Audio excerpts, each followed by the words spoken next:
해외 외신에서 충격적인 기사가 나왔습니다. 이 외신은 미국이 자기 집 총을 새로 사려는데 한국산이 대문 앞까지 들어왔다라고 할 정도로 놀라워하고 있습니다. 그런데 그 길이 결코 매끄럽진 않았습니다. 영국 육군이 자국차기 자주포로 박서 기반 RCH-155를 택하며 한국 K9 진영이 한 차례 좌절을 겪었습니다. 이 장면을 해외 매체들은 트랙 대 휠 경쟁 구도의 전환으로 해석했고 그 결과는 한국에게 뼈아픈 경고처럼 보였습니다. 하지만 반전은 미국에서 시작됐습니다. 미 육군이 XM1299 ERCA 장사정 자주포를 2024년 공식 중단하면서 전력 공백을 메울 새로운 길은 곧 검증된 기성 플랫폼을 신속히 현지화하는 SPHM으로 일컫는 자주포 현대화로 선회했기 때문입니다. 바로 여기서 한국 K9A2와 미국형 차륜형 K9이 동시에 비집고 들어올 수 있는 창이 열렸습니다. 해외 보도를 자세히 뜯어보면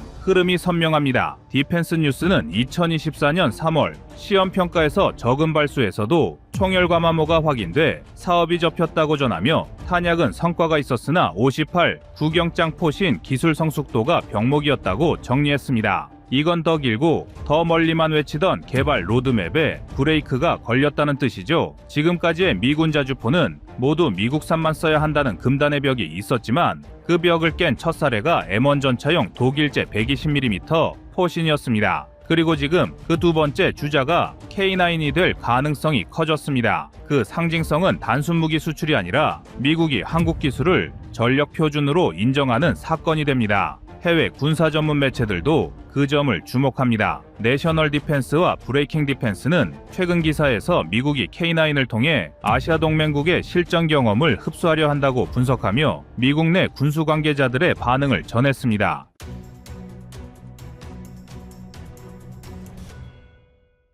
미 의회 조사국과 연동해 공개된 자료와 정부 조달 문서에 따르면 미군은 SPH-M으로 이름을 바꾸고 기성이나 비발전 시스템을 병사 운용평가까지 끌어들여 현장 검증에서 단계적 성능을 반영해 빠른 전력화라는 루트를 깔았습니다. 2025년 9월 29일자로 올라온 RFI에는 공급망의 미국 현지화, 배럴 생산 능력, 미 본토 이전 계획, 그리고 시범 운용을 위한 일문, 육문 제공 일정까지 요구 조건이 구체적으로 박혀 있습니다. 이 문서에는 미국 내 생산을 기본으로 하되 검증된 자주포를 즉시 들여와 병력과 함께 돌려보겠다는 의도가 명문화됐기 때문입니다. 여기서 한국의 카드가 두 장으로 갈라집니다. 궤도형 K9A2 그리고 미국이 요즘 더 귀 기울이는 차륜형 변형입니다. 그런데 많은 분들이 한국이 어떻게 미국의 한국산 자주포를 수출할 수 있겠냐고 의문을 던집니다. 하지만 이런 문제는 세계 시장의 상대성에 따라 한국에 유리하게 작용할 수 있고 반대로 불리하게 작용할 수 있습니다. 그런데 지금 상황이 한국에게는 더없이 유리한 상황입니다.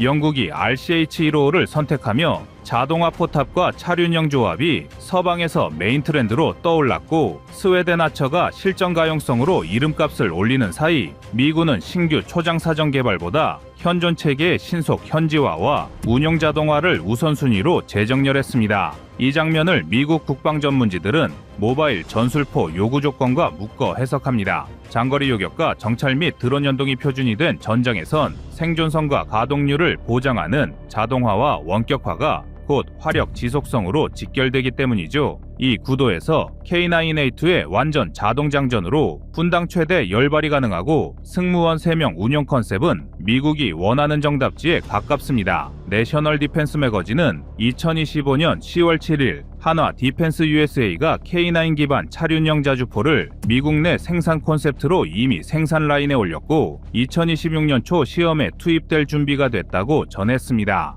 또한 국내 보도에선 K9 시리즈가 이미 전 세계 자주포 수출 시장에서 절반을 넘나드는 점유율을 기록했고 AUSA 전시에서 차륜형 K9을 공식 공개해 미군 MTC 요구에 투트랙으로 대응한다고 짚습니다. 단 우리가 강조해야 할 지점은 단순 점유율이 아니라 장기간 야전 누적 데이터입니다. 폴란드, 노르웨이, 핀란드, 에스토니아, 호주, 이집트 등 서로 다른 환경에서 축적된 가동률, 평균 고장 간격, 포신 수명, 실사격 시 탄도에서 사격 지휘 체계 데이터가 많을수록 SPHM의 병사 실사용 평가 단계에서 유리합니다. 여기에 K9A2의 자동화 포탑과 탄약 처리계로 확보한 분당 최대 9에서 10발 레이트, 3명 운용, 사거리 연장 탄화 정밀탄 운용, 호환성 같은 정량 지표는 미군이 지금 당장 필요로 하는 검증된 성능 패키지와 일치합니다. 과거 유럽의 선택에서 한국이 고배를 든 건 사실입니다. 영국 MFP의 트랙 변수에서 한번 밀리며 우리 내부에서도 미국은 더 어려울 것이라는 회의론이 고개를 들었죠.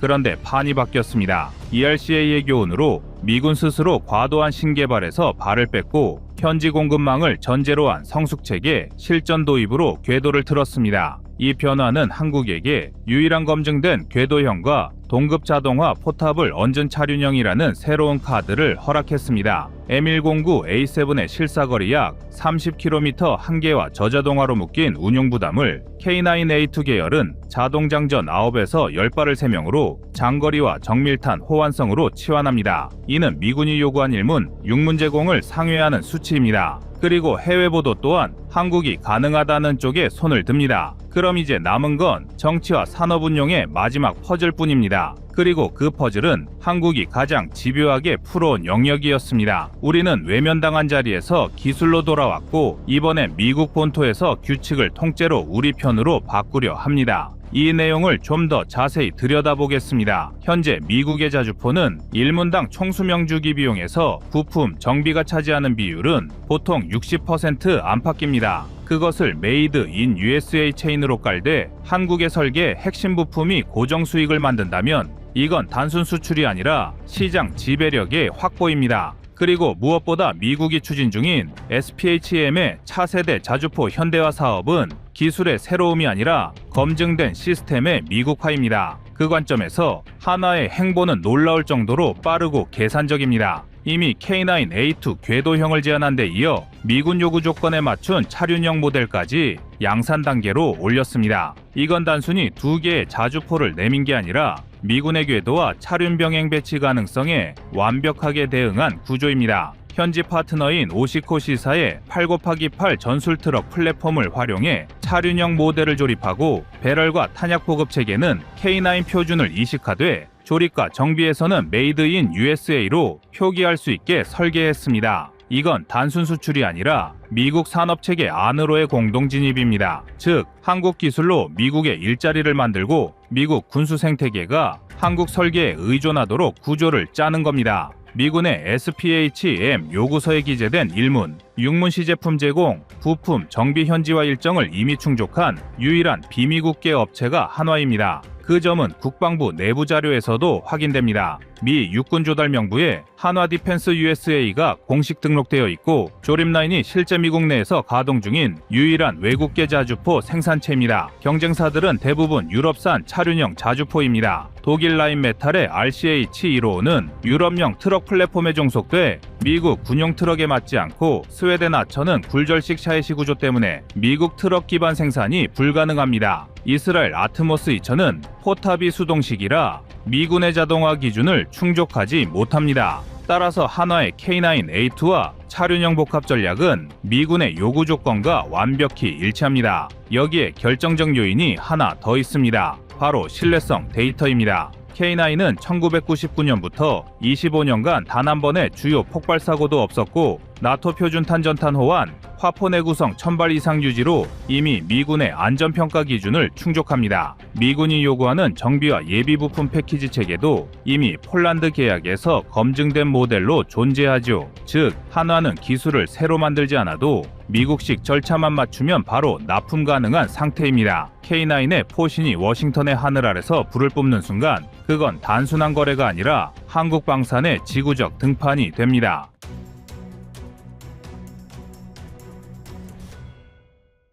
다음은 25년 3월 20일 아쳐 누른 K9 영상입니다.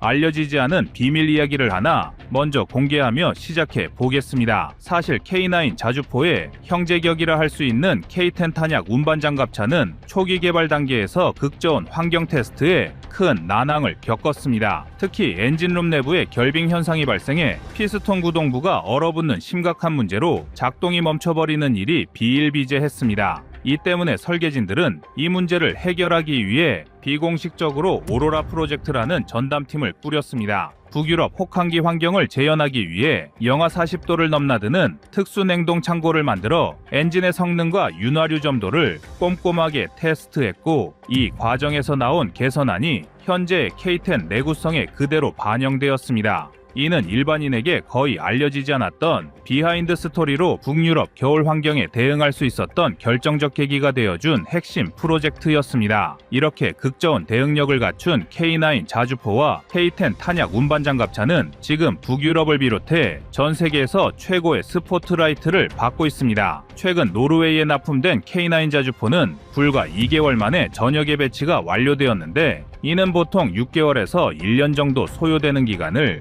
획기적으로 단축시킨 것입니다. 세계 일부 국가들은 한국 방산이 실력보다 과대 포장됐다고 폄하하고 있지만, 그들은 한국의 개발 능력을 모르기 때문에 하는 주장일 뿐입니다. 그래서 준비했습니다. 오늘은 북유럽에서 또다시 새로운 획을 긋고 있는 한국의 자주포 수출에 대해 알아보겠습니다.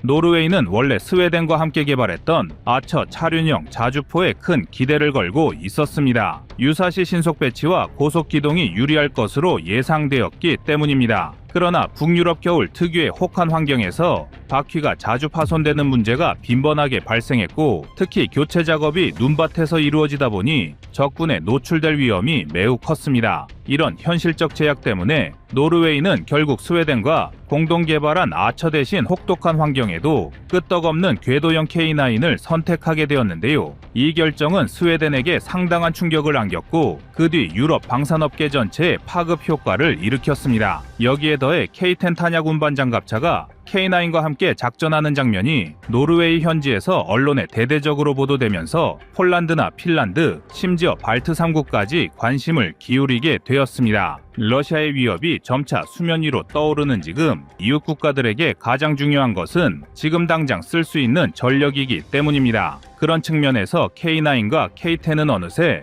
북유럽 국가들의 최고 선택지가 되어가고 있습니다. 그런데 이 눈부신 성과 뒤에는 조금은 불편한 소식도 들려왔습니다. 노르웨이 정부가 국방 예산 축소를 발표하며 K10 탄약 운반 장갑차의 가동을 당분간 중단하겠다고 밝힌 것입니다. 현지 군부대는 이미 사기가 저하되고 유럽 각국도 적잖이 충격을 받은 상태입니다. 문제는 이 가동 중단 상태가 짧게는 몇 달, 길게는 2026년까지 이어질 수도 있다는 전망인데요. 노르웨이 국방부에서는 예비 부품과 정비 예산을 따로 편성해 대응하겠다고 했지만, 현실적으로 시간이 걸리는 것은 어쩔 수 없습니다. 하지만 이런 상황에서도 K9 추가 납품 이야기는 끊임없이 나오고 있습니다. 이미 한국 방산업계는 K9 생산 라인을 대규모로 확충했고, 주문만 들어오면 1년 내에도 신속한 납품이 가능하다는 분석이 나오고 있기 때문입니다. 특히 폴란드는 유럽 국가들 중 가장 많은 K9을 운용 중이며 자국 실전 훈련 결과를 주변국과 공유하겠다는 입장도 내놨습니다. 폴란드가 얻은 경험치를 바탕으로 노르웨이, 핀란드, 발트 3국 등과 함께 무기 개발 및 운용 노하우를 더욱 발전시키겠다는 계획인데,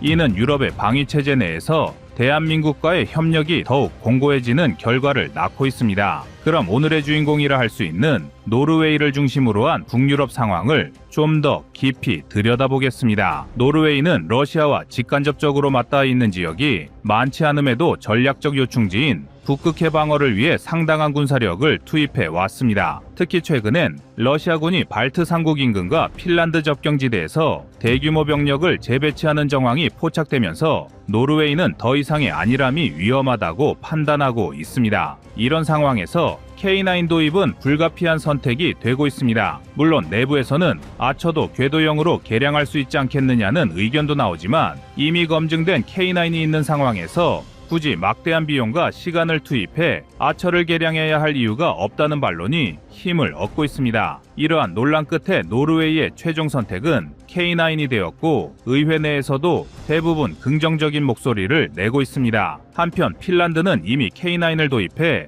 본격 운용하고 있으며 해당 장비가 자국 지형에 훌륭히 적응했다는 평가를 잇따라 내놓고 있습니다. 특히 겨울철 험준한 환경에서도 높은 기동력을 자랑하고 탄약 재보급이 신속하게 이뤄진다는 점이 매력 포인트로 작용하고 있습니다. 그 과정에서 대한민국 기술진과 핀란드군의 긴밀한 협력이 이루어졌는데 이때 탄생한 연구자료가 다시 노르웨이와 발트 3국에 공유되는 선순환 구조가 만들어진 것입니다. 스웨덴의 경우도 최근 사정은 크게 다르지 않습니다. 아처 자주포가 본래 설계 의도와 달리 혹한기 성능에서 문제를 드러내면서 국내외에서 아쉬운 평가를 받고 있습니다. 그 결과 K9 도입을 검토하자는 목소리가 다시금 부상하는데 스웨덴 군분의 상당수가 K9의 안정성과 신뢰성을 더 높게 평가한다는 소문도 들려오고 있습니다. 현재 스웨덴은 나토 가입이나 대러시아 방어체제 편입 등을 놓고 내부적인 갈등이 여전하지만 러시아의 군사적 압박이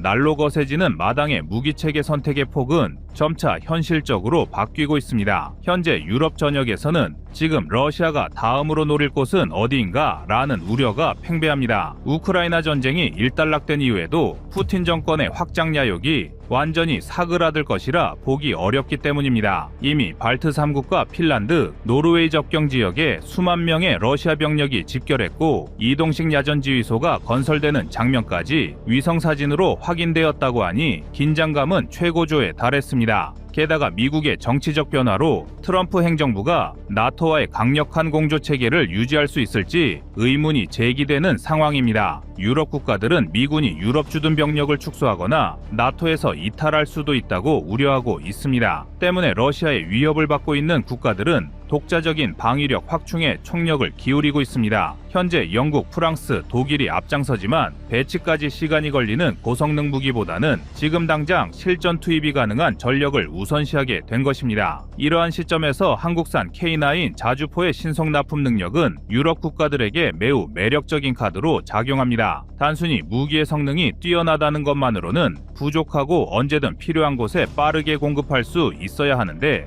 대한민국이 그 점을 충족하고 있기 때문입니다. 폴란드가 먼저 대규모로 K9을 도입했고 짧은 시간 안에 전력화가 가능하다는 사실을 체감한 후 그 정보와 경험을 주변국에 적극적으로 공유하고 있습니다. 정작 노르웨이가 K10 탄약 운반 장갑차 운용을 잠정 중단한다는 소식은 유럽 국가들에게 작은 충격이 되었지만 이는 내부 예산 문제에 가깝다고 분석하는 시각이 우세합니다. 노르웨이 입장에서도 K9과 K10의 효용성을 부정하는 것이 아니며 언젠가 예산이 확보되는 대로 바로 운용을 재개할 것이라는 예측이 많습니다. 결국 현재 북유럽 방산 시장에서 한국은 확실한 강자로 떠오르고 있습니다. 기존의 독일의 펜자흐비치 2000이나 프랑스의 세자르와 같은 자주포 시스템이 있었지만 공급 속도와 가격 대비 성능 면에서 K9을 능가하기는 쉽지 않습니다. 특히 노르웨이, 핀란드, 스웨덴처럼 혹한 환경이 일상적인 국가에서는 궤도형 자주포의 내구성이 매우 중요한 요건입니다. 제 아무리 첨단 시스템을 갖췄다 해도 혹한 속에서 바퀴가 망가져 제 성능을 내지 못하면 아무 소용이 없기 때문입니다. 또한 전시에 지속적으로 탄약을 보급할 수 있는 K10 탄약 운반 장갑차 역시 K9과 함께 작전 시 상호 보완이 뛰어나다는 평가를 받습니다. 더구나 앞서 언급한 오로라 프로젝트를 통해 영하 40도를 오가는 환경에서도 안정적인 엔진 운용이 가능하다는 점은 상당한 매력 포인트로 자리 잡고 있습니다. 한편 폴란드는 이 흐름을 적극적으로 반기고 있습니다. 자국이 운용 중인 K9에 대한 데이터를 토대로 북유럽 국가들과 공동훈련이나